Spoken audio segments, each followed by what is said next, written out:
งโฆอุจุปฏิปันโนภควโตสาวกสังโฆญายปฏิปันโนภควโตสาวกสังโฆสามีจิปฏิปันโนภควโตสาวกสังโฆยะทิทางจัตตาริปุริสยุคานิอัตถปุริสปุคลาเอสภะคะวะโตสาวกสังโฆอาหุนายโยปาหุนายโยทักขินายโยอัญชลีกรณิโยอนุตตรังปุญญเขตังโลกัสสติอาหุงสหัสสมพินิมมิตสาวุทันตังครีเมฆลังอุทิตโกรัสเสนมารังทานาทิธรรมวิธินาชิตวามุนินโทตันเตชะสาภวตุเตชยมังคลานิ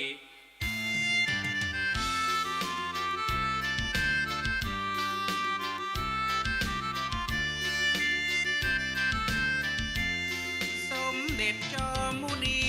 ชินสีสุดกล้าหาญชนะพยามารผู้ใจบาปมารานรนนิมิตแขน1,000มือครบครันธนูสอนดาบโลและโตมอนอาวุธร้ายต่างๆกันขี่คิรีไม่กุญชรมานนิกรมากอนันต์เสียงก้องกึกพิลึกลั่นหน้ากันครามวาดหวั่นใจองค์จอมมุนีนาถประทับอาจมิหวั่นไหวทรงชัยชนะได้ด้วยพระธรรมวิธีคือทานเป็นเบื้องต้นโยธาพลพระชินสีอุเบกขาบารมีครบ10ทัศทรงจัดมาขอชัยมงคลจงเกิดผลสมปรารถนาแด่ท่านด้วยเดชานุภาพชัยมุนินทน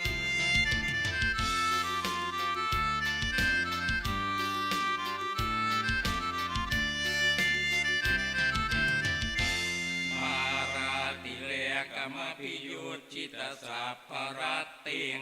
โคลัมปนาลวะกมะขมทัตถยักขังขันติสุทันตวิชินาชิตวามุนินโทตันเตชะสาภวตุเตชยมังคลานิ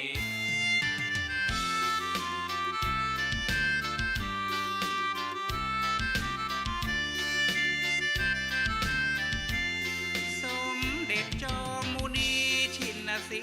มหิดสอนชนะยักษ์อนาถรมุทะลุและหยาบคายชื่ออาละวะกักขละดุเลือลายยิ่งกว่ามารมากมายรบกันถึงรุ่งราตรีทรงชนะด้วยธรรมะพระสุทันตวิธีขันติปารมีที่ได้ทรงบำเพ็ญมาขอชัยมงคลจงเกิดผลสมปรารถนาแก่ท่านด้วยเดชานุภาพชัยมุนินทน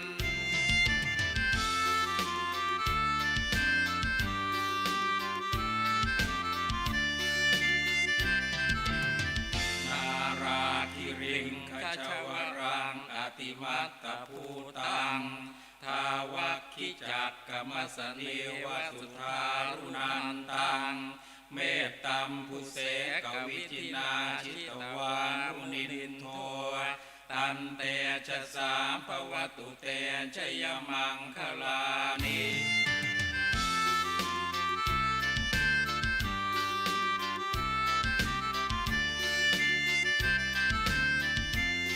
สมเด็จจอมมุนีชินสีมหิดสอนชนะยอดกุญชรชื่อว่านาลาคิรีเมามันอาละวาดร้ายกาจนักดังอัคคีไม่ป่าพนาลีอัศนีบาดฟาดตุกกันวิ่งมาหน้าพึงกลัวเพราะเมามัวด้วยโมหันหวังทิ่มแทงพระจอ มทันให้มรณาด้วยงาตนพระจอมมุนีนาถมิได้วาดวันกมลทรงรถด้วยสายชนอันเปี่ยมล้นคือเมตตาขอชัยมงคลจงเกิดผลสมปรารถนาแก่ท่านด้วยเดชานุภาพชัยมุนินทร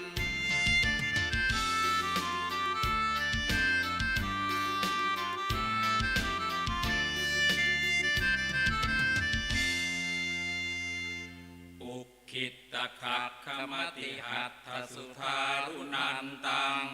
ทาวันติโยชนะปะทังคุลิมาละวันตังอิทธิพิสังขตมโนชิตวามุนินโทตันเตชะสาภวตุเตชยมังคลานิ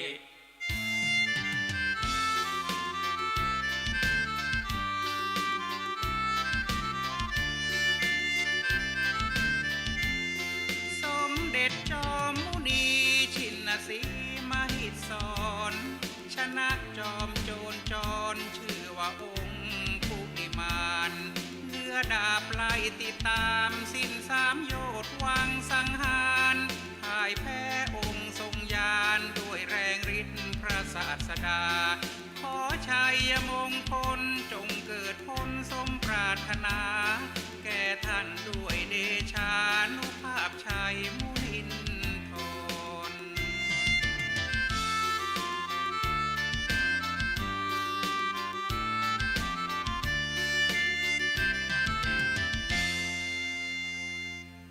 กัตตวานกัตถมุทรังอิวะคัพพินิยากินจายทุตจวจนังชนกายมัญเชสันเตนะโสมวิธินาชิตวามุนินโทตันเตชะสาภวตุเตชยมังคลานิ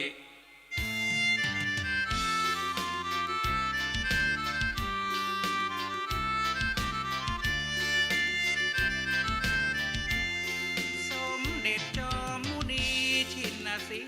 มหิดสอนชนะชมบางอ่อนจินจะมานะวิกาแสดงแจ้งมีคันกับจอมทันพระศาสดาเสแสร้งแกล้งอุตสาสร้างกังขามหาชนองค์จอมมุนีนาถทรงสามารถชนะชงนด้วยวิธีไสโสพลดุจจันเพ็ญเด่นนภาขอชัยมงคลจงเกิดผลสมปรารถนาแก่ท่านด้วยเดชานุภาพชัยมุนินทร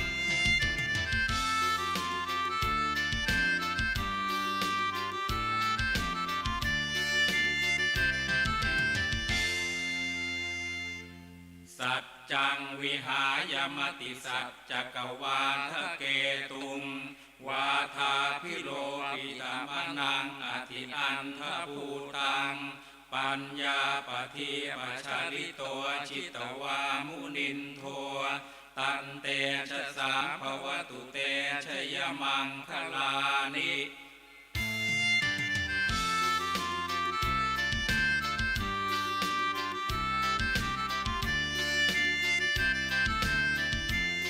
สมเด็จจอมมุนีชินสีมหิดสอนชนะวาทกรชื่อสัจจังกนิครนยกธงคือวาทะไม่มีใครจะเทียบตนมัวเมา โลหนึ่ง แล้ว สอง มืด สาม มน สี่ ยกตัวล้นคนประมาณสมเด็จพระพุทธชนะด้วยปัญญายาณดุจประทีปชัชวานส่องสว่าง ขอความนอบน้อมแด่พระรัตนตรัยอันมีพระพุทธพระธรรมพระสงฆ์เป็นสรณะตีปึงกราบแนบไต่ไหวสาถวายความเคารพมายังครูบาอาจารย์พระมหาเถรานุเถระท่านเจ้าคณะพระสังฆาธิการพระภิกษุสามเณรเจ้า จุโตนจุองค์ทุกวัดว่าอารามพร้อมตึงสำนักสงฆ์ตัวยขอความเจริญในธรรมเจริญปอนมายังบรรดาปอออกไม่ออกศรัทธาตันสาธุชนคนดีทั้งหลายเนาะปอลุงแม่ป่าปอหลงแม่หลงฟังกันอยู่ตั้งบ้านตั้งจองตั้งหอตั้งเฮินในเวลานี้เนาะเวลานี้ก็เป็นเวลาอยู่ตีสามปลายมาสักน้อยก็มาฟังรายการสัพเพเหระปะกินากะขอนลุงไก่แจงซึ่งดำเนินรายการโดยตนตัวแห่งอาตมาภาพเก่ากระผมตุลุงนันชัยวัฒนาคเสโนแห่งวัดพระธาตุดอยน้อยตำบลดอยหล่ออำเภอดอยหล่อจังหวัดเชียงใหม่แต่วันนี้มาจัดนอกสถานที่เนอะมาปะกันที่พี่บนดอยนางแก้วก็จะได้มีกิจกรรมต่างๆโดยซึ่งก็นอกสถานที่นะก็จะหลากหลายเนาะนับตั้งแต่เวลานี้เป็นต้นไปก็ขอนำศรัทธาญาติโยมเข้าสู่ในรายการครูบาอาจารย์เข้าวัดปฏิบัติธรรมเขากำลูกขมูลกรรมกันก็มีอยู่11ตุนเนาะตุเจ้าที่เพิ่นมาครูบาอาจารย์พระเนนทั้งตุนหนึ่งวันนี้จะมาเพิ่มเติมแถมก็ศรัทธาญาติโยมก็ทยอยกันมาดันว่านี่ก็เหมือนกันเนาะแต่ว่ายอยกันมาฉะนั้นก่อนอื่นที่จะได้อู่กันต่อไปหลายเรื่องแล้วก็จะได้ เฮาไหว้พระก่อนเนาะไหว้พระแล้วก็แต่มาอูจาปราศัยกันต่อไปตื่นกันมาพองแล้วก้าเนาะตัวลุงนี่วันนี้ปลุกนาฬิกาไว้ตี2 ปลาย8 นาทีถ้าว่าตัวลุงอยู่วัดตัวลุงจะปลุกเวลาตี 1พอดีเพราะว่าเปิดเพลงหับอาจารย์ท่านพระครูสมุวิสุวัฒน์นะแต่วันนี้เปิดเพลงหยาดหน้าผาไหลตัวลุงก็มานั่งรออยู่นี่ตั้งแต่ตี 2ไปสักน้อยสักกึ่งนี่ก็ตัวปีหนุ่มเขาก็ลุกขึ้นมาตื่นขึ้นมาท่านอาจารย์สมัครตื่นกันขึ้นมาก็มาตั้งกล่องตั้งสังแล้วก็มาจอ มาอู่มาจ้าศรัทธาก็เปิดก่อนนิมนต์ตุลุงว่าเลยตุลุงก็เข้ารายการเนาะเข้ารายการชงแลก่อน1 ชั่วโมงที่2นี่ก็จะได้อาราธนาท่านพระมหาสมชาติชาตะปัญโยอุทยานธรรมมุนีอุทยานธรรมพระสุนทรมุนีอย่างกันเนาะเปิ้นก็มาเข้ากำด้วยกันนะแต่เปิ้นนอนไกลเนอะโอ้ปูนป่าโขหรือแพะนันเตียนดอยทำลูกนึงกัน เปิ้นไปนอนโมงเก่าปะนี่หรอแต่ตัวลุงนี่นอนหิมถนนกับครูบาแดงอาจารย์ท่านพระครูชลทานพิทักษ์รถกดหนักแล้วเอาเป็นดนตรีกล่อมกันแล้วกันนี่นะมันไก่ถนนนะวิทย์ปุ่นหิมถนนปุ่นกันมันกิ่งลงไปกับปุ่นเนอห้องขนุนปุ่นต่อไปตุลุงจะได้สวดมนต์ให้กันเนอะเปิดความเป็นสิริเป็นมังกละเป็นมงคลกับตนกับโตกับขอบกับโคกับปีกับน้องสถานาบุญเนาะลูกหลานตันเต่าตื่นกันมาแล้วบ่แม่ลงบางแม่ลงอ้วนเนี่ยแม่บุญพินตึงลงตึงหลายคำเดียวก็ก่อยมาวากันเนาะนะถึงได้ฟังวันคำวันเนี้ยเนอะสถาเนอะ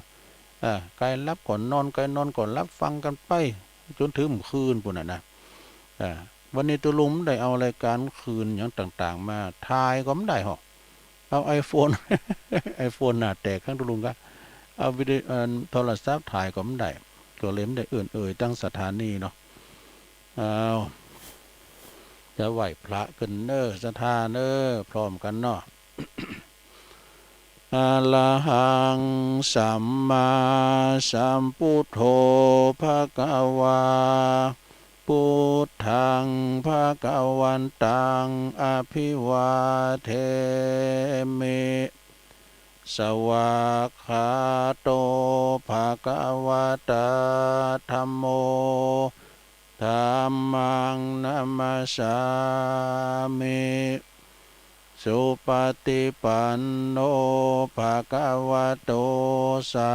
วกสังโฆสังฆังนะมามินะโมตัสสะภะคะวะโตอะระหะโตสัมมาสัมพุทธัสสะนะโมตัสสะภะคะวะโตอะระหะโตสัมมาสัมพุทธัสสะนะโมตัสสะภะคะวะโตอะระหะโตสัมมาสัมพุทธัสสะอิติปิโสภะคะวะอะระหังสัมมาสัมพุทโธวิจาจารณะสัมปันโนสุขโตโลกวิโตอนุตตโลปุริสตัมมัสสารทิสัทธาเทวมนุสสานังพุทโธภควติสวากขาโตภควตาธัมโมสันติติโกอากาลิโกเอหิปัสสิโกโอปันญิโกปัจจตังเวทิตาโปวินยูหิติสุปฏิปันโนภะคะวะโตสาวกสังโฆอุจุปฏิปันโนภะคะวะโตสาวกสังโฆยายะปฏิปันโนภะคะวะโตสาวกสังโฆสามิจิปฏิปันโนภะคะวะโตสาวกสังโฆญาติตังจัตตาลิปุริสยุคานิอัฏฐะปุริสปุคคลาเอสะภะคะวะโตสาวกสังโฆอะหุนยโยปะหุนยโยตักขินยโยอัญจลิกาลนิโยอนุตตลังปุญญเขตังโลกัสสาติจายันโตโปธิยามุเลสกายานังนันทิวัตโนเอวังตวังวิจัยโยโหหิจายสุจายมังคะเลอปัลลจิตะปันลังเกสีเสปัทวิปุคะเลอภิเสเกสัพพพุทธานังอากาปโตปโมทติสุนัขตังสุมังคะลังสุปาพาตังสุหุทิตังสุขันโนสุมุหุตโตจะสุยิถังพรหมจาริสุปทักขินังกายกัมมังวาจากัมมังปทักขินังปทักขินังมโนกัมมังปณิทิเตปทักขินาปทักขินานิกาตวนะละพันตเถปทักขิเนสัพพิติโยวิวัจจันตุสัพพะโลกโควินาศตุมาเตภวัตวันตลายโยสุขีติขายุโกภวะอภิวาทนาสีลิสานิจังวุตตาปัจจายโนจัตตารโอธรรมาวัฏันติอายุวันโนสุขังปะลัง เอาละเนาะศรัทธาญาติโยมทั้งหลาย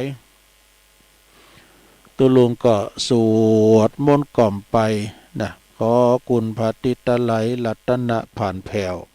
พระแก้วเจ้าตั้งสามประการเนาะจุงดลบันดาลมาปกป้องคุ้มครองรักษายังครูบาอาจารย์พระสงฆ์องค์สัมมาเนรเจ้าอยู่กับวัดกว่ามีสง่าราศีงอกงามไพบูรณ์เผยแผ่สัจธรรมคำสอนขององค์บวรสัมมาสัมพุทธเจ้าของเฮาไปใจเนาะเป็นเนิ่นนาบุญหือศรัทธาได้สักการะบูชากราบไหว้พอออกไม่ออกศรัทธาก็เช็คเช่นเดียวกันอยู่ดีสบายกินข้าวลำกินน้ำลุงนะฟังรายการไปตลอดวันตลอดคืนแต่คืนแล้วนี่ก็ฟังอาจารย์ครูบาศรีหมื่นหรือว่าท่านพระประหลัดจำนันสุทธิโรวัดสันกู่ทองเนี่ยเปิ่นมาออกรายการหลากหลายซะท่า เปิ้นก็มามาจ้าเรื่องนำทำคำสอนก็มานอนด้วยกันเนี่ยครูบาอาจารย์หลายตุนหลายองค์พร้อมกันนั้นเปิ้นยังรับปิ้นจะพาเข้าตุ่มด้วยนะดูโอ้แห่งเข้าตุ่มเนี่ยครูบาอาจารย์เนี่ยเปิ้นจะว่ามาเอานะเปิ้นเขียนไว้หมายเหตุว่าเปิ้นว่าไม่มีบัตรนิมนต์ไม่มีคนอุปถากไม่มีปัจจัยถวาย ที่3นี่ตุลุงทานี่ใครแย่งบ่นี่วาลินบ่ได้เด้อสถานเด้อก็มากันโดยจิตโดยใจนะสถานที่นี่เป็นสถานที่เขตรอยต่อนะระหว่างจังหวัดเชียงใหม่จังหวัดเชียงรายนะที่เปิ้นได้ก่อเหตุขึ้นมาแล้วนะเมตตาบารมีธรรมครูบาอาจารย์ที่เปิ้นได้เริ่มกดกึศสร้างกันมาเนาะจุดว่าจะมาแล้วในสมัยหมู่เฮาเจ้าขาดทั้งหลายเนี่ยเด้อนะเพราะฉะนั้นก็ช่วยกันเด้อศรัทธาปีนเขตที่รอยต่อปีนเขตหน้าหมู่ ที่เฮาอยู่ที่ไหนก็มารวมบุญกันได้มีพระธาตุเจ้าเจดีย์สี2เมืองสายตั้งเหนือนี่ก็เป็นอันเวียงป่าเป้าเพิ่นก็จำลองเอาพระธาตุดอยตุงมานะก็มีอยู่2ดวงนะดอยตุงเพิ่นจะแฝดเพิ่นจะแฝกันนะแต่ก็ตั้งซ้ายตั้งวัดจังเจียงใหม่นี่ก็จะเป็นพระธาตุดอยสุเทพดอยสุเทพก็งามแต่ว่าในบทตู้เป็นที่อินดูศาลาเปิ้นเอาแล้วตึงคำตึงมืดเลยนะแล้วตึงคำตึงมืดเลยเด้องามแหละโท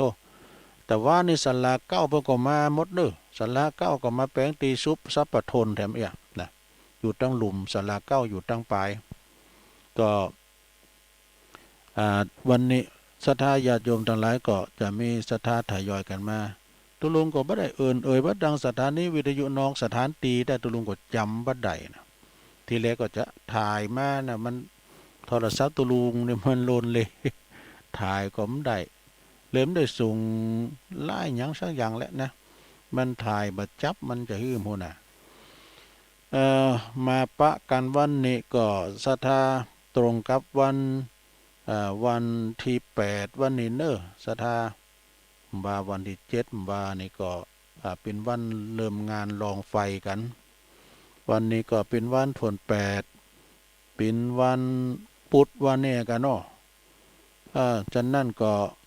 เดินธันวาก็เลอแถมบักกี่วันแล้วนะแถมสัก20วันไปสักหน่อยธันวาก็จะเสี่ยงไปแล้วก็เฮาก็จะแก่กันไปทั้งปีหนึ่งเอกเป็นวัดอายุเฮาเนาะ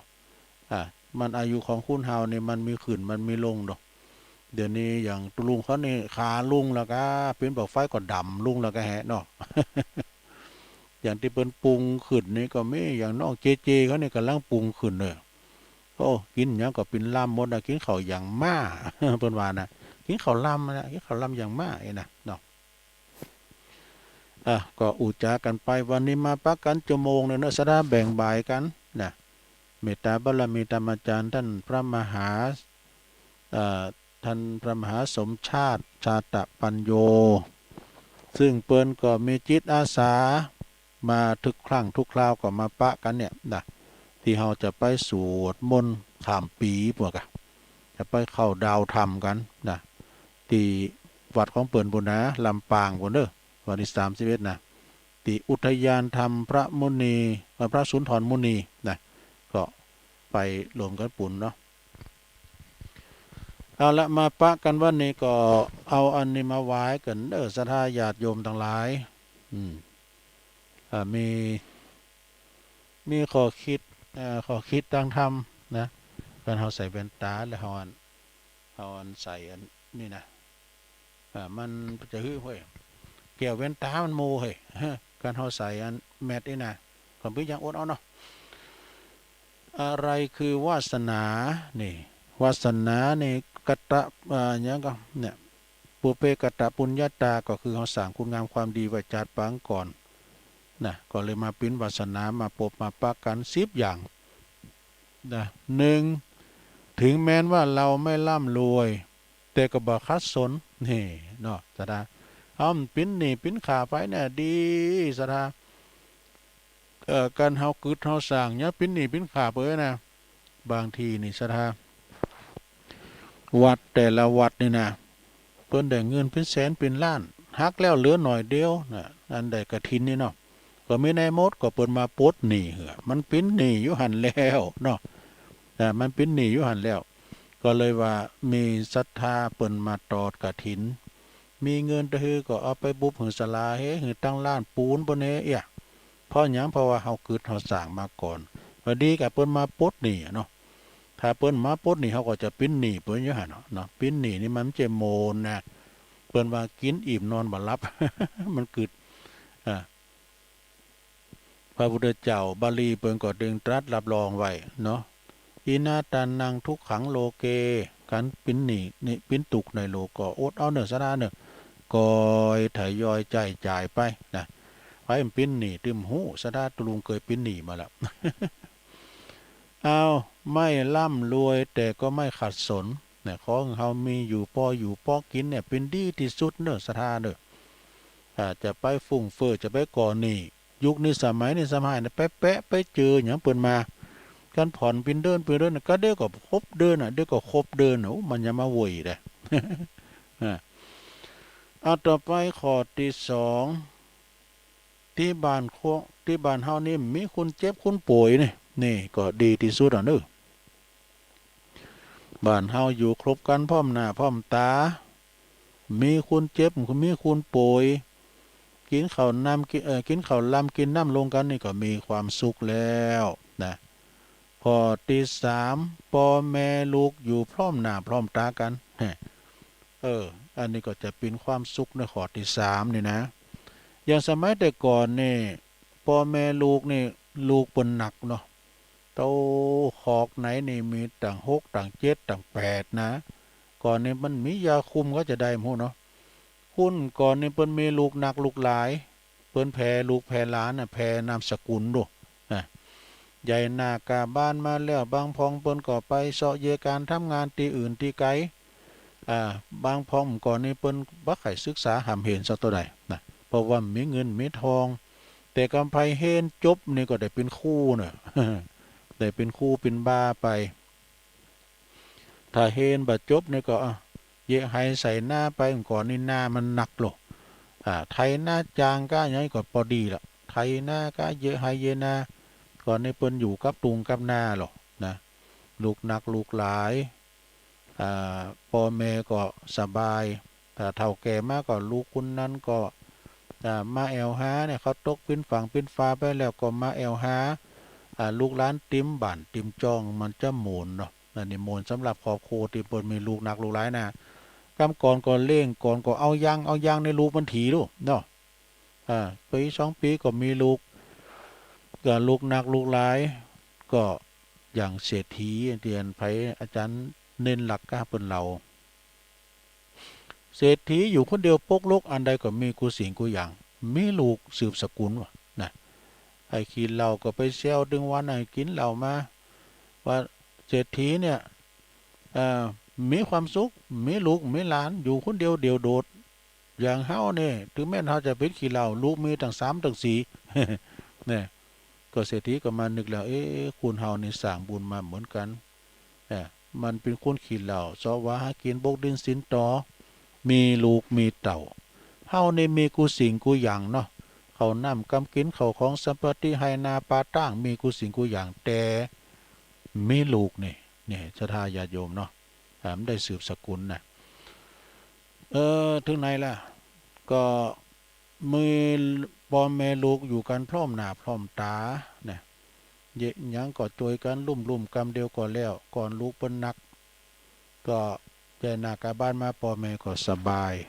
ประเดี๋ยวนี้ลูกคนเดียวนี่โตศรัทธาเอายังน่ะไปป้อนี่เลี้ยงไว้เขาไปทำงานเอามาฝากพ่อฝากแม่ทำแล้วเลี้ยงเขาไปป้อเลี้ยงลูกเขาแถมนี่มันมีปิ้นถอดปิ้นตอนน่ะเนาะข้อที่4ไปเลยเนาะข้อที่4นี่เปิ้นก็บอกว่าไม่มีญาติถูกขังในคุก ตุลุงของจางวาได้คอกนี่เปิ้นเอาไว้ขังคนทำผิดนี่นะ ทำพิษเล็กพิษน้อยพิษใหญ่ก็ตามก็ขังขอกปูนมาแล้วก็ตลาบนะตลาบโอ้ขอกเนี่ยมันอย่างครูบาเจ้าศรีวิจัยเปิ้นเราประวัตินะเปิ้นซอให้ฟังครูบาเจ้าเขาปีกันเนาะเปิ้นเคยไปถูกคุ้มขังที่คอกหลวงหลับปูนเนี่ยมัดมินนี่นะเหิดนี่นะทุดใหญ่ๆว่าดูไซองค์ตัวต่างๆมันมากินเลือดไอ้ขี้โศก็ไอ้เนาะที่เปิ้นติดคอกติดขังก่อนนี่ก็ยามเปิ้นนั้นจะย้ายคอกเลยนะจะย้ายคอกหลวงหลับปูนที่อยู่กลางเวียงเชียงใหม่ไปทางนอกเลยเนาะเปิ้นจะนิมนต์ทุเจ้าไปเข้ากรรมเนาะหลวงพ่อท่านพระครูสาธุกิจจานันท์วัดประธานโดยน้อยนี่เปิ้นก็ได้ไปเนาะแล้วก็ไปเมตตาภาวนาเนาะละแผ่เมตตาให้สัมปสัตทั้งหลายบางพองเพิ่นก็ตายในคอก็มีนะคำกันเคกันที่ก็มีนะอยู่ในคอกผมเจหูเจหันเนาะได้ยินอาจารย์ท่านพระครูเพิ่นก็ว่าไปอาจารย์พระครูบดิกาดอยสุเทพเปิ้นเป็นนางภาวนาหนูนี่ตัวใหญ่เป็นดีโกตาใสมงตาแดงปลึงนะอันเนี้ยมีไผติดคอกติดขังในคุกในคอกก็คือญาติพี่น้องของเฮาแต่บางพอมันก็มีเหมือนกันนะก็ไปติดคอกติดขังมื้อนั้นก็ออกมาก็สร้างตนสร้างโตประพฤติตนประพฤติโตเป็นคุณดิบคุณดีของสังคมกันต่อไปเนาะเอาข้อที่5มี10ข้อเนอะศรัทธาญาติโยมเหลือแถม5 6ข้อนะข้อที่5นี่เปิ้นก็บอกว่าไม่มีศัตรูคู่อาฆาตนะเปิ้นว่าเมื่อก่อนนั่นหยังก็เนี่ยศัตรูคือยากำลังนี่กันเนาะกูแข่งคือศัตรูไม่มีศัตรูคู่อาฆาตเฮาไปไหนก็ดีนะศรัทธาญาติโยมเฮามีกูอาลิมีศัตรูไปไหนมันปลอดภัยนะปลอดภัยจากพยานอันตรายต่างหลายบัดเดี้ยมงอนนี่นะไปบ้านนั้นก็มีเจ้าหมู่ไปบ้านนั้นก็มีเจ้าหมู่แบบมีศัตรูเฮาอยู่กันอย่างปีอย่างนอกนะก็เปิ้นว่าหมาเข้าไว้ไล่ตาหมาเข้าไว้เนี่ยก็หมาเข้าไว้ไล่ตาลายเฮินคือไปที่หันเขาก็มีเจ้าหมูมีเจ้าฝูงอย่างเปินนี่กันเนาะเปินเสี่ยวซี่อย่างที่ตุลุงอุ่มว่านะเป็นเปินสี่กันเป็นเปินเป็นสหายกันเนี่ยเขามีสหายมีกูก็ไปไหนก็ยอมปลอดภัยกูดีๆนะกัลยาณมิตรมันจะเป็นศัตรูนะไม่มีศัตรูคู่อาฆาต6ในกลุ่มนี้บ่มีนรชนนี่นรชนก็คือคนบดีนะกันเนาะคือคนบดีบัดดักเนาะอยู่ด้วยกลุ่มเฮาคือเป็นกัลยาณมิตรกันดีกว่านะเอาไปข้อที่7เลยข้างกายไม่มีคนเลวนี่อันคุณบดีนะอยู่กับเฮาเนี่ยคุณเฮานี่ไปกัน4กัน5คุณเนี่ยคุณดีคุณหนึ่งนะลองไปทำพิษได้อย่างนั้นนะเปิ้นเมาตื้อหมูเนี่ยเปิ้นเลยว่ามาเนี่ยก็ปลาตัวเดียวเน่าถึงสามันทำดีคนเดียวเนี่ยมันก็บดีหมูเปิ้นเมาเอาหมดเนาะเปิ้นเมาเอาตึมหมดข้อต่อไปข้อที่8แล้วกันเนี่ยทำผิดมีกัลยาณมิตรคอยตักเตือนนี่สมมติว่าเรามีเปิ้นดีเสียวดีนะมีเกลือดีการเราทำผิดเนี่ยหน่อยเปิ้นก็จะมาตักเตือนดูเนาะกัลยาณมิตรคือมิตรที่มีความผูกพันมีความใจมิตรปลอมนะเพราะว่ามิตรแท้มิตรเทียมมันมีดอกมิตรแท้นี่เอาเย็บใจใส่บ่ถูกลืมสติพลาดพังประมาทพังเผลอลงลืมอย่างไปสักอย่างเปิดจะมาเตือนละนะโอ้อย่างอี้บอดี้เนอทันอย่างอี้บอดี้เนอทันไอ้น่ะเปิดจะมาตักมาเตือนแล้วก็ศรัทธาญาติโยมการเฮามีกัลยาณมิตรดีเปิ้นมาตักเตือนแล้วก็คล้ายๆกับว่าเฮาขี่รถหัดรถฝึกรถมันจะเฉลียวออกตั้งนะเปิ้นก็คุมไปนะจะออกข้างตั้งก็เปล่าไปเนี่ยเห็นมันออกข้างตั้งเนาะต่อไปก็ข้อที่8มิตรดีตักเตือนแล้วก็ข้อที่9นะ ข้อที่เก้าทำการใดไม่มีอุปสรรคมีแต่คนอุปถัมภ์นี่ทำการอันใดก็ตามบ่มีผู้ที่มาคัดขวางก็คือทำดีนะไม่มีอุปสรรคนานับประการมีแต่ผู้คนอุปถัมภ์เนี่ยอุปถัมภ์ก็คือช่วยกันนะอย่างศรัทธาเฮาเนาะมาช่วยกันอุปถากอุปถัมภ์ครูบาอาจารย์เปิ้นได้มาเข้ากรรมกันมาประพฤติวัดปฏิบัติธรรมกันโอ้บางพองก็มาหาปิ้นเจ้าภาพข้าวตุ่มนะข้าวตุ่มตอนเจ้าข้าวตุ่มตอนอาหารเพลนี่ก็แล้วก็ขอบคุณตังแม่จันเขาเดนเนอร์แม่จันเลื่อนใสเปิ้นก็รวมมา500 บาทอย่างนี้นะเนาะเรื่องพัฒหารเพลนะไม่นานแล้วเปิ้นจะมาแถมอยู่แม่จันเลื่อนใสเขาทีมงานของเปิ้นแม่เดือนเพลก็กล้าอีกก็เปิ้นก็เอารถตู่กันมาวันนี้ก็ฮู้ข่าวกันหลายอยู่ที่เปิ้นจะมากันอยู่ก็ทยอยกันมานะซะนะโอ้แต่ว่านี่ดีใจขนาดท่านแม่อุ้ยหมอนนี่ตุลุงก็ลืมไปนะเปิ้นมานี่อายุเก่า13ซะนะคุณเฒ่าไม่ยิงนะโอ้เตียวขึ้นบุญดอยมาได้มีไม่เท่านะพอนะสังเกตนะแต่ว่าเปิ้นจะกำแขนลูกหลานไปตอนตะลุงนั่นนะตอนที่เฮาเตียวธรรมดานี่ก็ใจอันนี้ก็สุขภาพสมบูรณ์นะเปิ้นจะตัวใหญ่ตัวน้อยเนี่ยเปิ้นถ้าลูกหมอเนาะเห็นจะตุ๋ยอย่างตุลุงนะนั่นเนี่ยสถานร่างกายของคุณเฮาเนาะเฮาก็ประคับประคองบ่ให้เจ็บป่วยเมื่อยล้าให้ได้อยู่ดีสบายกันเนาะเอาข้อที่10ไปเลยข้อที่9นี่เปิ้นว่าทำการใดมีผู้อุปถัมภ์อย่างเฮามาอุปถัมภ์อุปถากเรียมาปูจ้ามว่าก็มาหลายที่เปิ้นมาโลมทำบุญ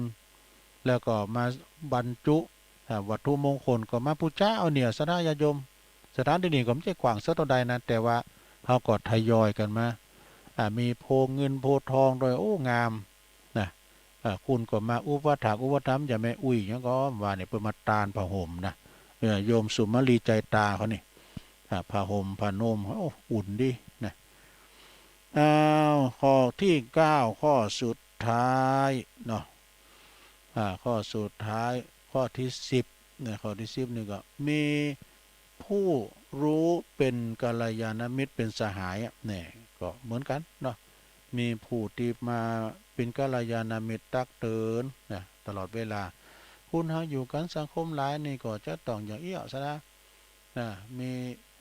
เอาสโลแกนของไอ้นิกรไม้กำเนาะสกายศูนย์นกยุงประธานห้องศูนย์นกยุง601เปิ้นได้วาไว้นะตุลุงก็ว่าเขาทาดีก็เลยมาวางฟังในโลงเด้อฟังเด้อไม่ลงมีวิทยุว2ว8อาจจะไม่ได้ยินอันนี้ก็เปิ้นเขียนมาว่าอีน่ะน้ำใสเกินไปก็ไร้ปลาน้ำใสอย่างตาแมวในสดาญาติโยมทั้งหลายมาปลามันมีติดลบดู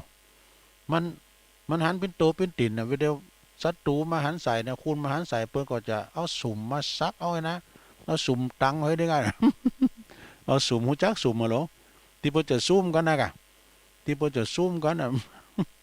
ตุลุงก็ว่าอาจารย์พระครูอภิวัฒนวิกรมเปิ้นจะซุ่มกันนี่มันจะฮือกันนะอันซุ่มนี่แปลว่าซุ่มหมูซุ่มงู อันนั้นมันซุ่มอันนั้นน้ำอย่างเนาะแต่ว่าจะได้เปลี่ยนโทรศัพท์ซัมซุงใหญ่เนาะเนี่ยน้ำใจน้ำใสเกินไปก็ไร้ปลาเนี่ยมันอยู่ที่น้ำขุ่นหน่อยนึงเนาะตรงไปตรงมาก็ไร้เพื่อนก็อยู่ที่ไหนก็อู่ตรงบะอ้อมค้อมไม่นานมันก็มีเปินฝูงนะซะนะฟ้าแจ้งเกินไปก็ไร้เดือนนะมันรัศมีมันเหมือนกันเดินนี่มันแจ้งมันหามมันกว้างไปไกลเนาะแล้วก็มาเบ่งรัศมีดาวนี่ก็ไม่ใครมีอันนี้ก็เวลาเดินมืดหรอเนาะซะนะดาวติมฟ้าดาวติมฟ้าดาวง่อนไทยดาววีไก่น้อยดาวจักเข่นะมีหลายดาวเนาะดาวฝากายดาวหมูก้องนะมันมีดูดาวนะมันก่อนนี้นอนห่างหน้าก็มันก่อนนะดูต่างหันดาวมันจะมีไฟฟ้าเนี่ยนะฝุ่นดาวตกก่อนมันก็มีพอดาวตกนะดาวตกเนี่ยมันโตอย่างเป็นว่าผีปุงสาวก็เปิ้นบ่หือตักหือต้วง เปิ้นเทวดาบ่จะลุกมาเกิด การเฮาไปตักไปตวงเนี่ยโอ้มันได้เปิดเกิดเป็นคุณอ่ะ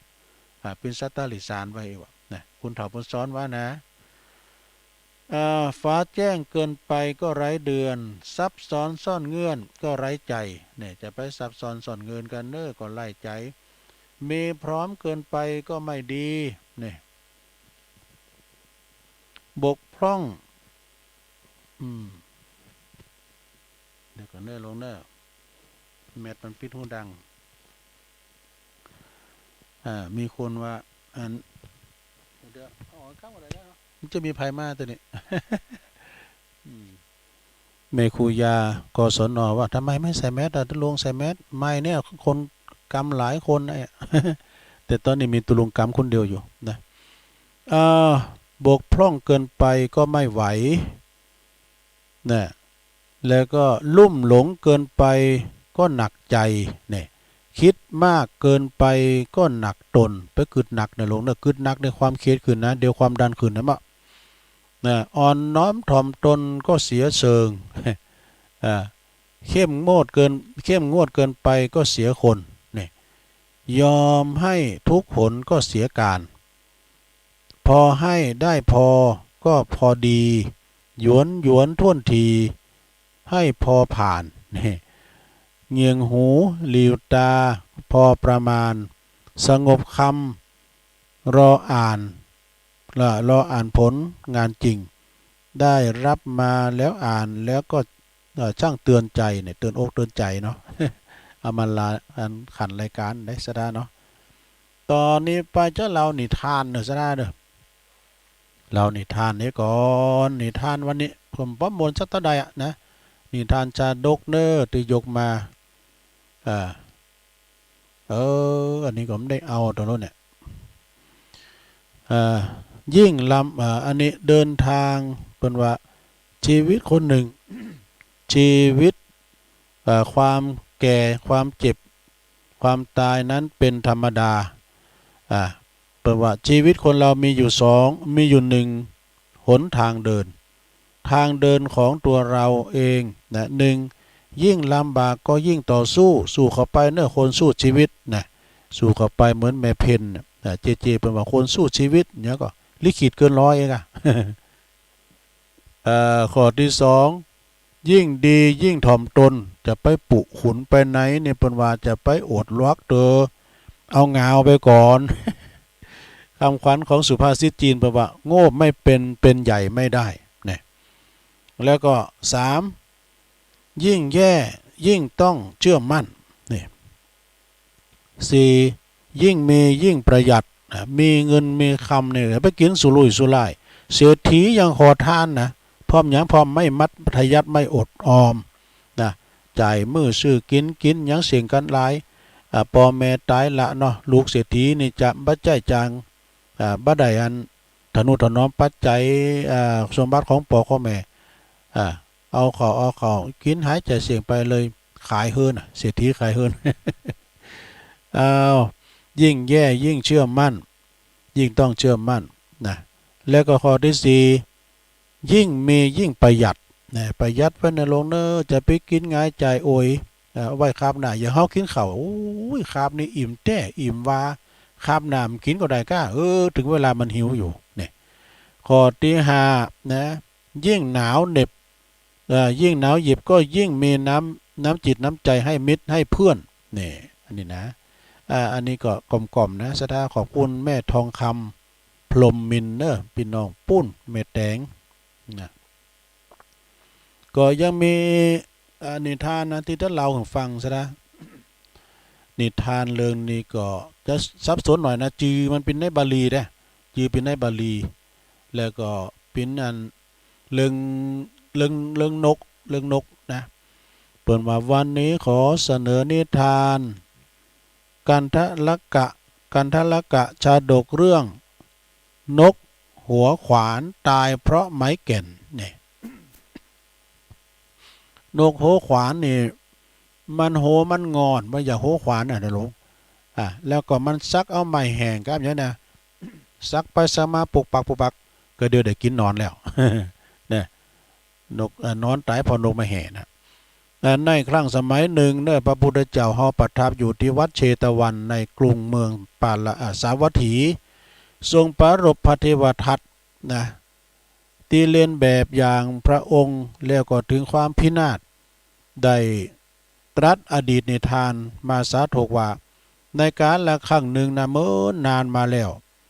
นะสมัยก่อนนี่นกก็ดีหยังก็ดีเป็นอู่กันได้ดู ในสมัยครั้งหนึ่งในนานมาแล้วพระโพธิสัตว์เจ้าของเฮานี่เกิดมาเป็นนกโหขวานนะเกิดมาเป็นนกโหขวานจื่อว่าอันนี้จื่อนี่ยากหน่อยเด้อลงเด้อว่าง่ายๆเนาะวานิยะนี่นกพระโพธิสัตว์เจ้านะความจริงมันยาวว่าคาทิละวานิยะนี่มันจะสับสนหลงวานิยะอีกแล้วกันเนาะวานิยะอันนี้เป็นนกพระโพธิสัตว์เจ้าเปิ้นก็เที่ยวแอวบินหาอาหารไปในป่าไม้ตะเคียนนี่เป็นไม้แก่นนะป่าไม้ตะเคียนแห่งหนึ่งไม้แก่นไม้ตะเคียนนี่นางไม้มันจะมาสิงอยู่ที่ไม้ตะเคียนน่ะไม่ซักเคียนน่ะประมาณน่ะเปิ้นสำพองเปิ้นคูดได้น้ำปิงครับเปิ้นเอาคืนมาเอาไว้หน้าวัดเปิ้นมาปีท้องเอาพวงมาลัยไปห้อยกันนี้ไปขูดพอหน้ากะ ก็นก ของโพธิสัตว์เจ้านี่ชื่อว่าวานิยะนี่เที่ยวออกหากินอาหารอยู่ในป่าไม้ตะเคียนแห่งหนึ่งก็มีปืนนกโหขวานเหมือนกันเนอะนกโหขวานน้ำตัวหนึ่งชื่อว่ากันทะลักขะกันทะลักขะนี่เป็นนกตีว่าเป็นแขกนะอันนี้นกเป็นแขกปู่มาเยือนแอวไปหากินในป่าลงในป่าท้องหลางในป่าไม้ท้องหลางแห่งหนึ่งนะไม้ท้องหลางนี่เป็นไม้มงคลนะไม่ลงเนอะเป็นไม้มงคลมีอยู่หันวันหนึ่งเนอะนกอันคาลักกะนี่นะนกคาลักกะนี่เปิ่นมาหานกวานิยะนี่ดีนะเป็นนกโพธิสัตว์เจ้ามาปะกันในป่าไม้ตะเคียนนกวานิยะนี่เป็นนกพระพุทธเจ้าของเขานี่นะก็ดีอกดีใจที่เปิ่นมาเยี่ยมมาเยือนโอ้แขกแก้วมาเยือนถึงตีถึงถิ่นจึงปาเปิ่นไปจึงปาเปิ่นไปที่ไหนไปที่ต้นไม้ตะเคียนต้นหนึ่งแล้วก็ใจจะง่อยปากเคาะไม้ตะเคียนต้นตะเคียนนะกาบเอานอนมาวะกาบเอานอนมาหือเปิ่นกินอย่างอร่อย ส่วนว่าอันเจ้านกคันทกะนี่นกแขกนกผู้มาเยือนนะหันเปิ่นส่งอาหารให้กินก็กึดอยากจะลองหากินแบบนี้พองไอ้นะเหมือนเปิ่นพองจึงขึ้นว่าสหายเอ้ยสหายไปต้องลำบากเนอะอย่าลำบากเลยเฮาก็มีปากเหมือนทันนะเนาะนี่เฮาจะใจจะงอยปากเขาเนี่ยซับเอาตัวนอนมากินเองเห็นเนี่ยนี่ก็นกคณิกนกวานิยะอันนี้เป็นนกนกเดียนเจ้าภาพเนาะเจ้าป่ายนะก็ห้ามขึ้นมาเนี่ยสหายเอ้ยสหายทันนี่เคยไปกินแต่อยู่แต่ในอันป่าเขตที่ไม้ที่มันมีแกนนะไม้ตะเคียนนี่เป็นไม้อย่างซักเคียนนะมันเป็นไม้แกนเนาะมันแข็งไม้ตะเคียนนี่เป็นไม้มีแกนมีแกนนะท่านจะไว้หรือนะโอ้แป๊บประมาเท่าเลยดอกนกกันคาลิกะก็ว่าเฮาเนี่ยก็เป็นนกโหขวานเหมือนกันกับเจ้านั่นแหละเฮาก็นกพันเดียวกันน่ะเนี่ยเฮาเป็นปืนกันน่ะปิญะเฮาจะไปซักกินนอนเองนี่นะทันใดนั่นเองว่าแล้วก็พลุนพลันไปเอาจะงอยปากของตัวเก่าน่ะไปเคาะไม้ตะเคียนกะไม้ตะเคียนตัวหนึ่งเนาะสุดแรงเกิดมันไปซักแห้งแล้วไปก็ดังป๊อก3-4 กำทันใดนั่นเองจะงอยปากของมันก็เลยหักเนี่ยปากมันเนี่ยนะก็เลยหักตาก็ทะลักออกมาบุรุตาโซดเขาห่อโหก็แตกตกจากลงต้นไม้มาปื้นดินกระเดียว ดินกระเดียว ยำพินทานะแล้วก็ห้องถามก่อนสินใจว่าสหายเอ้ยต้นไม้ต้นนี้ยังมันยังไม่แข็งล้ำเลยนะ มันเป็นต้นไม้ที่มันมีน้ำแล้วก็ลำต้นมันก็มันนี่มาแข็งเฮาเจาะเพียงครั้งเดียวถ้ามือเฮาสมองไหลวะ หัวเฮาก็แตกแล้วนกวานิยะก็ตอบเป็นคาถาว่านกกันทะนกคันทกะนกแขกนะไม่ใช่นกแขกเต่านะนกผู้มาเยือนนี่เนาะ เมื่อว่าเจาะหมู่ป่าไม้ท่านเคยไปเจาะไม้ที่มันอ่อนที่มันมีแกนเที่ยวไปก็ได้สบายแต่ว่าอันนี้มันเป็นไม้ที่มีแกนปลายหลังมานี่มาซับเอาไม้มีแกนโดยธรรมชาติก็ได้ทำลายกำหม่อมของตนโดยไม่ได้เคียนแล้วนะท่านจะว่าไปแล้วท่านขาตัวเองขาตัวเก่าบอกกำฟังกำเตือนเฮาไอ้น่ะ เรื่องนี้ก็จบลงไปก็ประมวลจะได้นะนิทานเรื่องนี้เปิ้นก็สอนหัวว่าอย่าอวดเก่งในสิ่งที่ตนเองไม่ชำนาญและทำไม่ได้จบสนะเนี่ยแต่เฮาจางเนาะคุณชำนาญนี่เปิ้นฮู้ดอกเปิ้นฮู้อย่างเหมือนกับว่าเฮามีรถเฮาจางขับก็แต่ขับไปเลยนี่เบรกมีไหนมันสั่งไม่ไหนเอาหัวมันเหมือนคนที่เปิ้นเคยขับช่างเปิ้นเคยฮู้ฉะนั้นเฮาฮู้หยังสักอย่างก็นั่งตัวเปิ้นไปอันนี้นะนั่งตัวเปิ้นไปอันเนาะเฮาจะจางขับเลยเนาะ ก็จบลงไปเอ้าสัทธาอันนี้มาว่าทำกรรมหนึ่งเกินอาจารย์เปิ้นยังมาอาจารย์มหานะมหาสมชาติชาตปัญโยแบ่งกันคนละครึ่ง เพราะว่าเฮาอยู่กันวันขำซะนะก็เปลี่ยนกันไปสลับซับเปลี่ยนกันไปก็มีอาจารย์ท่านครูบาสีหมื่นเนี่ยเป็นเป็นประธานยกเปิ้นเป็นประธานเพราะหยังเพราะถิ่นเปิ้นนี่กำนันเปิ้นมาเปิ้นก็ฮู้จักครูบาอาจารย์ตุนนั้นตุนนี้มาเปิ้นก็ฮู้จักก็เลยส่งเปิ้นเป็นประธานตัวลุงครับท่านพระมหาสมชาตินี่ก็มาแจมกะนำมาแจมก็มันหลายวันนี่ซะนะแล้วก็เปิ้นถ่ายทอดเสียงถึงวันนี่นะโดยเฉพาะก็แม่ขายใหญ่ของเฮานี่วัดไฟหินนี่โอ้ยเปิ้นเปิดแต่เมื่อเช้าแล้วลุงมาฟังเพลงหยาดหน้าพาไลลูกเจ้าลำไปนะมานั่งภาวนาอยู่ที่หน้าพระเจ้า ก็ตัวปีหนุ่มเขาก็ลุกมาก็มาตั้งกองตั้งจังโอ้ต้องขอบคุณตั้งทีมงานถ่ายทอดตั้งอาจารย์สมัครแล้วก็ตั้งตัวปีหนุ่มโพสไปถึงลูกเนนแล้วก็เจโดยทีมงานของเปิ้นนะชัดเจนนะฟังตามบันก็ชัดเจนเพราะว่าถ้าว่า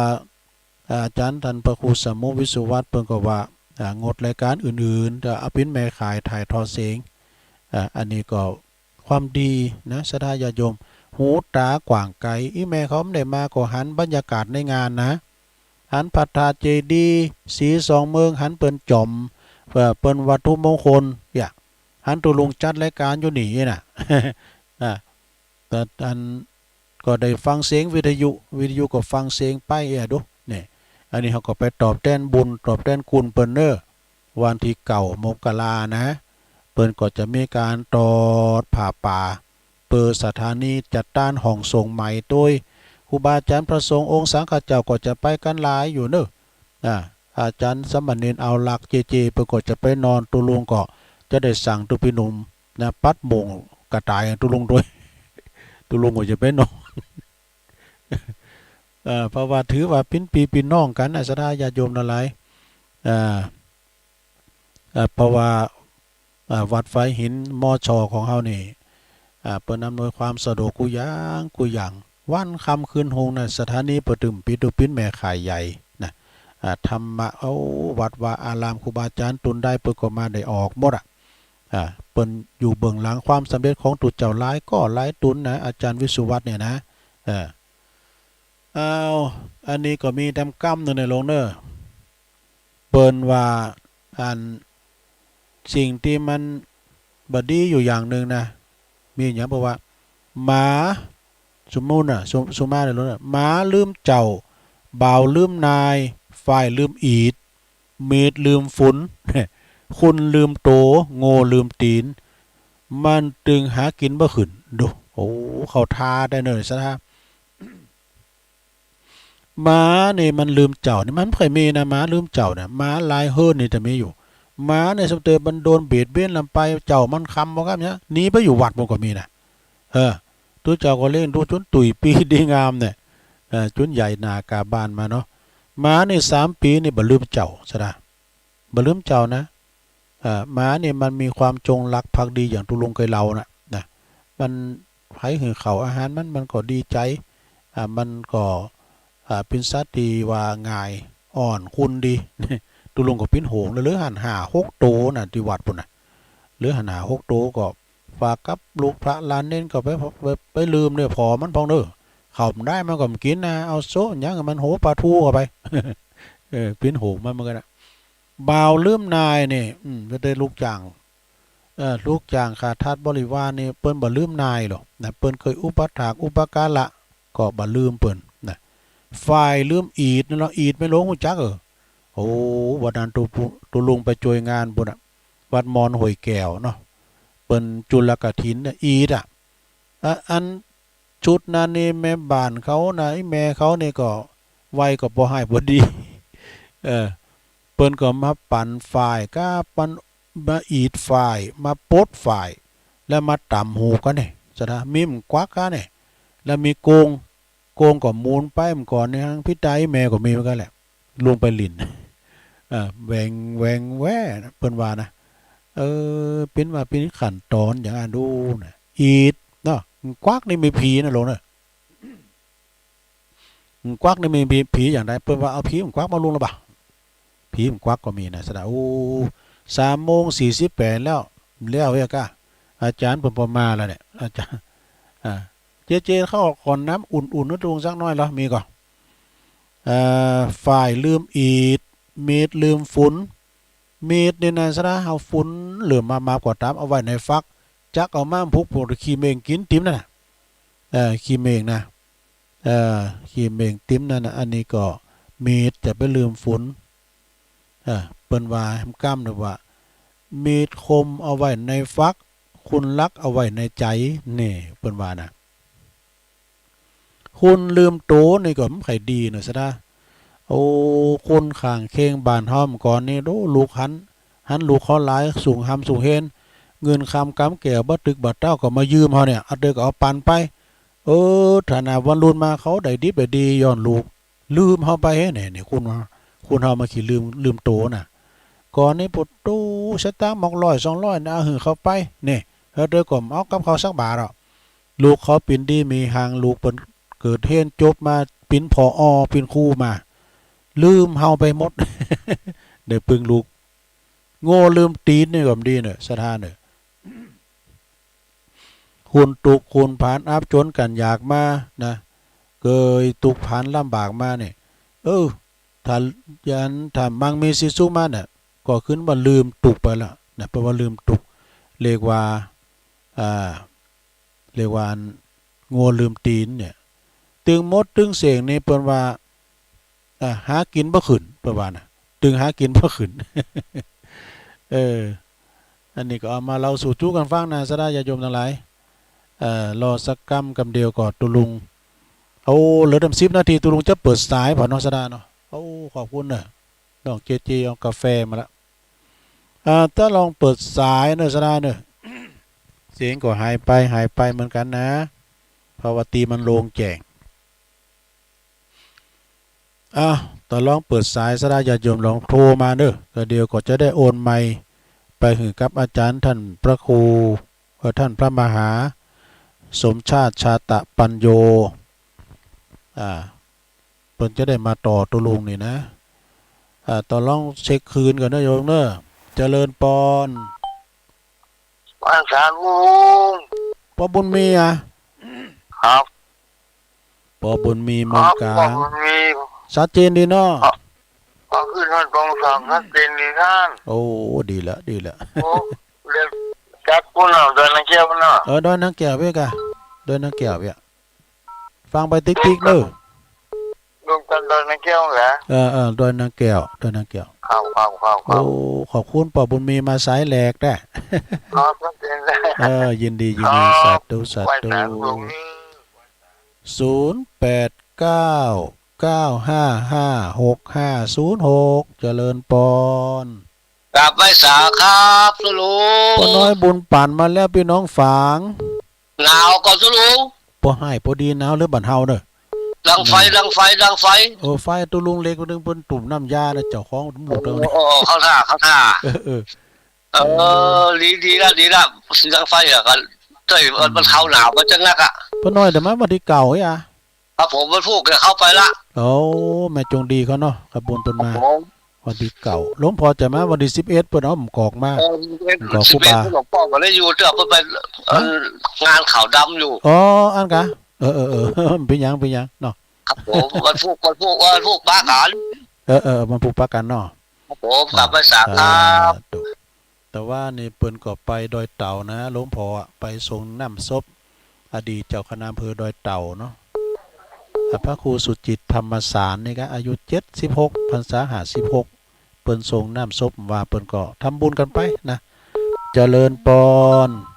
นมัสการค่ะทุลุงหนาวไหมโอ้ความหนาวก็พอหายพอดีนะโทรจากน้อยพัฒนาหนองหานสันทรายค่ะอากาศก็พอดีนะจะวันหนาวก็หนาวมากพอดีนะหนาวหรือบั่นเฮาหน่อยดูแลรักษาสุขภาพด้วยนะคะชัดเจนก็โยมชัดเจนค่ะฟัง104ค่ะได้เปิด YouTube เห็นตุลุงนั่งจัดรายการด้วยนะคะโอ้เป็นว่าเปิ้นหันแถวในบ้านบ่ได้เห็นค่ะยกแยกมันได้เลยเนี่ยแต่กินน้ำมันกาแฟก็ดีอายเพิ่นน่ะมันได้กินแต่รุ่นเนี่ยเจียวมาหือยินดีโยมเด้อบุญรักษาเด้อค่ะนมัสการค่ะเจริญพรสาธุโธ่แถวสันทรายบุญน่ะดังพระพุทธนั่นเนี่ยอยู่ด้วยนางแก้วนี่เด้อเดี๋ยวนี้นะตัวลุงก็มาจัดอยู่ที่ดอยนางแก้วเอาสามเณรเอาลักมาแล้วหั่น135ผมกลับไปสาครับเอาวันนี้หนาวเนาะวันนี้เนาะโอ้หนาวหรือบ้านเฮาเด้อวันนี้บ้านเฮาก็รู้สึกว่าจะพอดีบ่พอเน็ตมา2-3 วันแล้ววันละกี่กิโลพุ่นน่ะที่นี่น่ะองศามันเท่าใดวันนี้ประมาณ17วันนั้น15วันนี้ประมาณอยู่ที่17ก็อุ่นขึ้นมาหน่อยครับผมและก็เป็นกำลังใจลุงเสมอนะครับโอ้ขอบคุณพระอาจารย์เอาหลักดังนักเด้อมาแจมกันจ้าอันนี้เพิ่นก็จะมาเนอะซะนะเนอะจะมาวันที่11นะพระอาจารย์เน้นหลักโอ้เข้ามาใหม่เนอะลุงใจเย็นอย่างมันนะเข้ามาใหม่เจริญปอนไหวสากับนมัสการโอ้ไหวสาเนอะอาจารย์สมเพชรฟังอยู่ท่านประกาศอาจารย์สมเพชรปัญญาโนฟังอยู่เนาะขอให้ลุงได้ไปนอนเลยนะนอนขึ้นรับดีหอมขึ้นแล้วเนี่ยครับโอ้สุดยอดธรรมชาติดีครับน้องฟังเสียงรถขึ้นดอยในปุตโตปินดนตรีกล่อมรับหลายรูปหลายตนก็ครับมี11ตุนครับตุเจ้ามี11ตุนแล้วก็เนนมีตุนลุงแดงเป็นประธานครับน้องทุกทีแม่กันคืนมาให้เพิ่นมาห้องเพลงในงานข่าวนำเปิดติดงานพี่เนาะครับเลยแตนไปเลยมันวันศุกร์จะไปงานข่าวดำที่เรียงกว่าเป้าจะไปเล่นนะโอ้มากะโธ่เอาอย่างศุกร์แล้วพี่บอกพี่คนเราครับลวกแล้วแต่แล้วก็ได้จะใช้วิโต้ถวายเลยอ๋อครับวันที่12ไปขึ้นไปเหมือนกันครับ12ก็ขึ้นมาเนาะครับแต่วันศุกร์นี่จะไปงานข่าวดำเลยประเทศก็กายมาเหนือเนาะญาติตั้งเสียรับรู้ความไอ้ตัวอันนี้ก็เนี่ยปีญาติตั้งพ่อก็ตั้งไม่ผู้สนหรือเป็นแฟนเป็นปีของพลเรือแสวงครับรถตู้ลงแรงนะครับครับจะทำบุญวันผูกครับครับเป็นกำลังใจลุงอดเลยครับสมองครับฟังครับชัดเจนครับโอ้ขอบคุณเนอะครับขอบคุณครับโอ้ท่านพระอาจารย์สมเพชรปัญญาโนเนอะรองเจ้าอาวาสเนอะวัดอันป่าไผ่บ่อทองโอ้ไหวสาตุปีเนอะหลวงพ่อมานิดลูกเราเจริญปอน เจ้ากับไหว้สาเจ้าทุลุงไม่สุเตี้ยศิลปรสิเตี้ยน้องละปุ่นเนออ๋อติดตามทุลุงเลยเนอะชัดเจนเลยเนอะทุลุง ชัดเจนเนาะฟังคืนไหน จะขึ้น98.75มาให้จ่องสากแน่เจ้า อ๋อ ฟังเนี่ยเมื่อคืนกับฟังเนี่ยเมื่อเจ้ากับฟังเนี่ยได้ชัดเจนนี่นะเจ้า มีตลอดวันเด้อฟังกันไปเลยเนาะ เจ้าติดตามตลอดเด้อทุลุง ขอบคุณเด้อแม่สุกแก้วเด้อ เจ้าสาธุเจ้าสาธุสาธุเจ้า อันนี้นี่แฟนครับประจำทุกรายการเด้อเปิดดึงโทรมาก็ขอบคุณแม่สุกแก้วเนาะโอ้ตุลุงวานี่มันจบสักกันหมด12วิธี12วิธีฝึกฮะโอ้ปนันปันครับปนันปันปุตโตทาดอนใจเนาะ อยู่น้อยนางแก้วครับเดี๋ยวนะครับ ฮะอยู่ได้นางแก้วพี่กะอยู่ได้นางแก้วมันนอนขึ้นแล้วเนี่ยรับดีเนาะ เจนดินเนอร์104.5นะครับ 104.5ปนันปันอย่าแม่เนาะ นะครับ ปนันปันเนาะ ติดตามตลอดเนอร์ทุลุง ฟังไปติ๊กๆนะปนันเด้อ ครับ สาธุโธ่ฟัง104นี่แน่นอนกะชัดเจนเจริญปอน ภาษาเจ้าทุลุง แม่พิมพ์เนาะ เจ้า แม่พิมพ์ป่าแดดมาแล้ว ฟังให้เจ้าแล้วเจ้า จะได้ก็คงจะหันในจอในภาพเนาะตุลุงจะจัดรายการที่ห้องส่งตุลุงก็อย่าเอามือถือเขาจู่ไม้เนี่ยมันได้ยินชัดเจนดีมันถ้าว่าเป็นโทรศัพท์หายนะได้ยินกระตุกเจ้าแล้วได้ยินเสียงกันคู่กรณีมันจะคือมันน่ะมันบ่โมนอ่ะเปิ้นอู่ชื่อหอมฮู้นี่ เอาฟังตุนอื่นนี่นะฉะนั้นก็เอามือถือเนี่ยจู่เท่านี่มันได้ยินถึง2ฝ่ายเนาะเขาได้ยินกระตุกเจ้าโอ้ได้ยินคู่กรณีก็ขึ้นบ่โมนนะหมอแม่ฟังเจ้าเนาะขอบคุณนะแม่เด้อแม่พิมพ์ชัดเจนนี่เนาะ เจ้าไหว้สาเจ้า บ้านป่าเดชเนอแม่พิมพ์เขาก็ดีแม่โนนเขาก็ดีบ้านป่าเดชเนาะเจริญปอนนักการเจ้าทุลุง เจริญปอน ก็นักการเจ้ารายงานตัวเวลาให้เจ้าว่าฟังอยู่ อยู่ดีมีสุขเนอ สาธุบุญรักษาสาธุ089955โหจะหมดเวลาตุลุงละ50เก่าแล้วนี่ท่านมาเด้อกะโอ้ยังมาเจอตอนเปิดฟันซ้ายไปเลยเนาะเจริญปอน ภาษาเจ้าทุลุง แม่เพนกันเนี่ย เจ้าไม่ โอ้ ได้เจ้า แม่เพนขาวเตี้ยเอาไว้หน่อยภาษาเจ้าแสงไฟสว่างตาแสงธรรมะสว่างใจสว่างตาและแสงไฟสว่างใจและแสงธรรมเจ้าชัดเจนที่ภาษาทุลุงเด้อ โอ้ขอบคุณแม่เพนหลายๆเด้อ ไปกับพี่แม่เดินทางปลอดภัยเด้อ ขอบคุณเจแล้วเจก็ไม่หิมนี่เหรอนะจ๊ะกำลังใจดีๆเด้อขอให้เจ้าสาธุอันนี้แม่เพนเนอร์คนสู้ชีวิต2 โมงเนี่ยเพิ่นลุกมาใส่หอมแล้วนะเดี๋ยวเพิ่นคักงานเจริญปอนอยากได้สาเจ้าทุลุง โอ้เสียงดังฟังชัดอันนี้ก่อนน้องโบชัยประการเมสซี่ทอนแม่นก่อเจ้า โอ้ชัดเจนดี ฟังแต่เจ้าแล้วเด้อ ฟังคืนไหนคืนพระบาทอุดมเจ้าพระบาทอุดมชัดเจนดีเจ้านำบ่อสาวาเนาะสำนักวิ ห ปัส นาว สนา เนาะเดินแก้วหนาวเนาะ หนาวหรือบันเฮาเนอะหนาวหรือบันเฮา มันนั้น เจ้ากำลังใจเนอะทุลุง โอ้ขอบคุณหลายๆเนอะเจ้าเจ้าน้องบัวชัยปราการแต่ว่านี่ก็พุทโธเปิ้นยืนยงองค์การนี่ครูบาครูบาแดงเจริญปอนฟังอยู่เนอะฟังเจ้าเนอะตั้งใดไหมตั้งใดชัดดีนะทุลุงชัดเจนดีเนาะฟังไปติ๊กๆกันเนอะวันคำเนอะอยู่พวกยังพี่ประกอบแม่บุพัดกะจ้าแม่โอ้แม่บุพัดกอกแห้งมาอ้ำกอกมาด้วยเนอะ ก็ใครแนะนำว่าหลวงพ่อมันหน่วยนักแล้วไปก็เอาอบแห้งให้พอเนี่ยแล้วก็เขาขึ้น บอกว่าจะเลิก เจริญพรก็เอามาใหญ่อบแห้งยังแควนนะมันก่อแห้งมันมีประวัติ จะตามมันก่อแห้งเนี่ยนะเอามาดิบๆเนี่ยมันสุกๆเนี่ยหลวงพ่อจะเอามาบุกวันที่11ละเจริญพร กับนมัสการท่านเจ้าหนาวอยู่บนดอยนางแก้ว โอ้หลวงพ่อมานิดเนาะ แม่นตะกี้ก็ยังไม่ต่ออาจารย์สมเพชรนะกะ ก็มันเต็ดไหนก็เต็ดหันน่ะกะ แต่มันแบบตันเพิ่นสักคำเป็นหยังผู้ได้อยู่ ปิ้นหยัง หนาวนักก็ครับ อ๋อพอให้พอดีเนอะ หนึ่งแก้หนาวด้วยการหิงไฟ2เขาข้าวหลาม 3 กินน้ำยา ควายไปจี กินน้ำยา แกง4ต้มน้ำยา5 ข้าวหลาม คมพระสวกหลายๆผืนน่ะ พระตูปโอ้มีกะ